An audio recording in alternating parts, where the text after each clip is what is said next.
Hi guys, Jenny with On Fire Fit, and welcome to another episode of High Heel Hallelujah.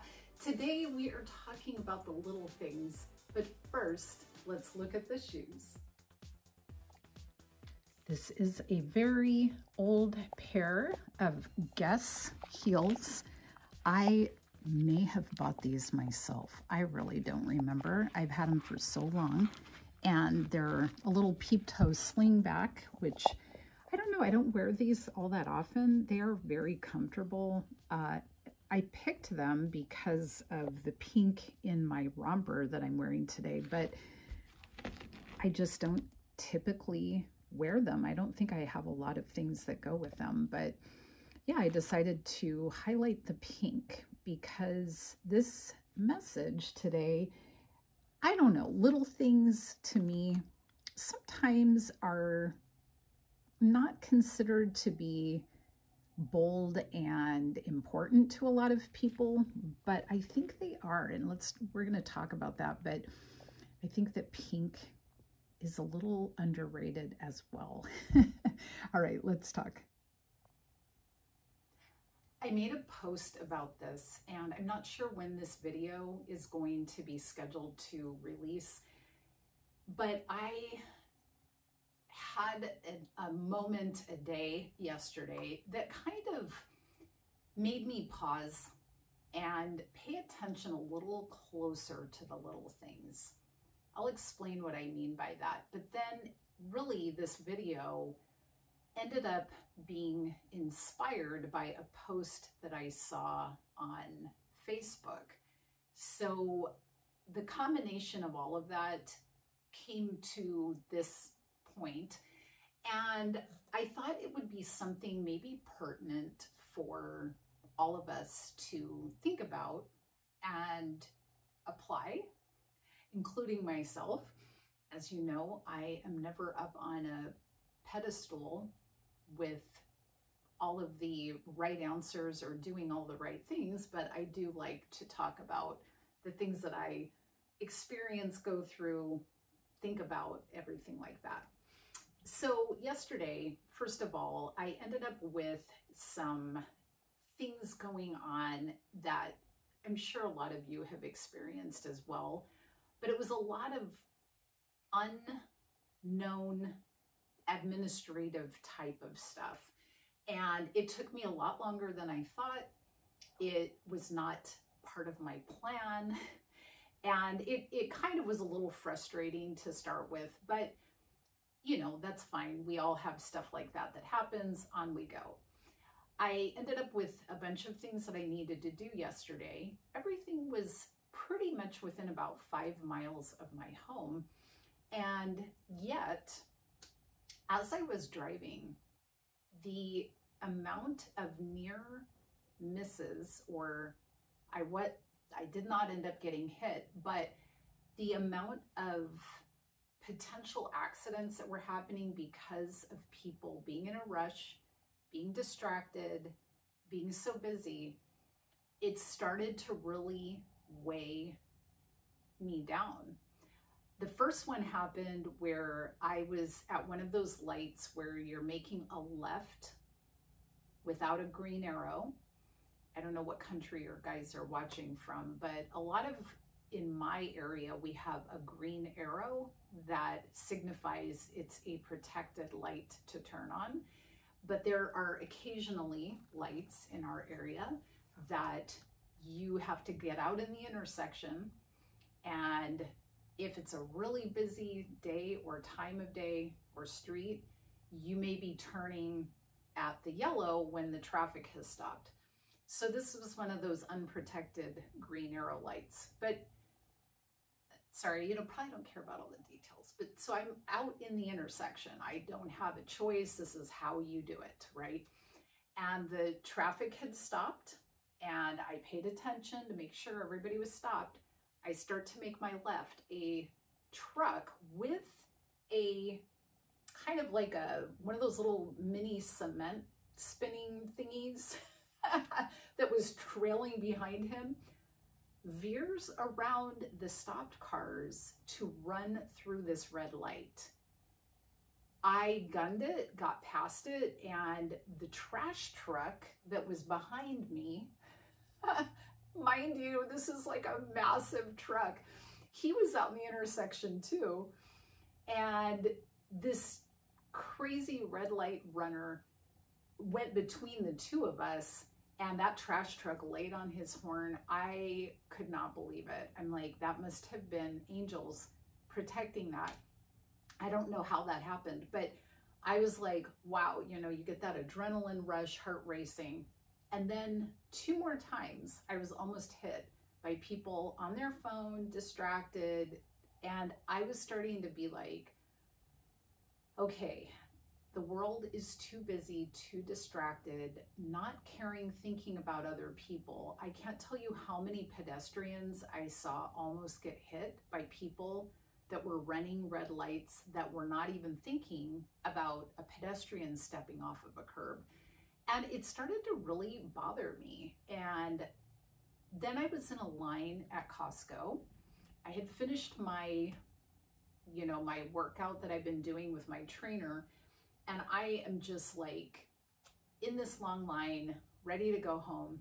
And a cashier next to me opened up. But all the people that are still kind of like at the ends of other lines, of course, are rushing up to this open cashier. And unbeknownst to me, there was a gentleman who happened to be at the right place at the right time in that cashier's line, pointed at me, pointed at the spot in front of him that he had left open for me, because he saw that it was really like I should have been the one to be able to get into that spot. And nobody else would have thought or cared about that, or at least they didn't at that point. And I looked and I'm like, are you pointing at me? And he's like, yeah, go. And I'm like, it's okay, but I thank you. And of course, this is all mouthing because he's too far away, but it all of a sudden brought tears to my eyes. I'm like, somebody was paying attention. They were not in a rush. They could wait. They were patient. They were kind to a stranger. And it made my whole mindset completely flip out of that kind of negative, heavy place into, wow, one small act of kindness and care was all it took. And how often do I do that? Do I do that for other people? I want to look for opportunities to do those little things, those seemingly little insignificant things that can make the difference for somebody. I don't know how many of those little things happen throughout the day that we have an opportunity, but I really hope that I keep my eyes open, and I encourage you to keep your eyes open. That man will never know that that affected me, but maybe he feels like this is his one small thing he can do in this crazy world. I don't know, but it affected me. So we may not always know that other people are affected by those little things, but we can do them knowing that they still make an impact, even if it's just for us, you know. And I was reading this post on Facebook, and it was just a kind of one of those public pages. I don't know who they are.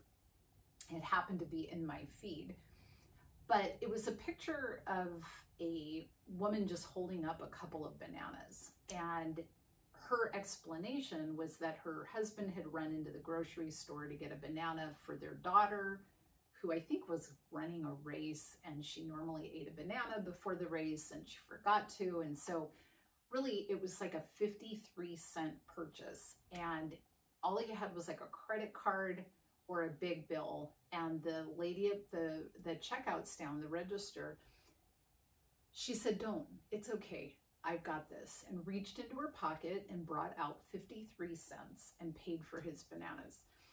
And she said, it made such a difference in their day, in the way that they looked at things. And she said, it doesn't matter who you're voting for. It doesn't matter what you believe in. We can all be kind to one another. And I took that to heart, because I think that a lot of what we're seeing nowadays in social media is anger, frustration, people are venting, people have opinions.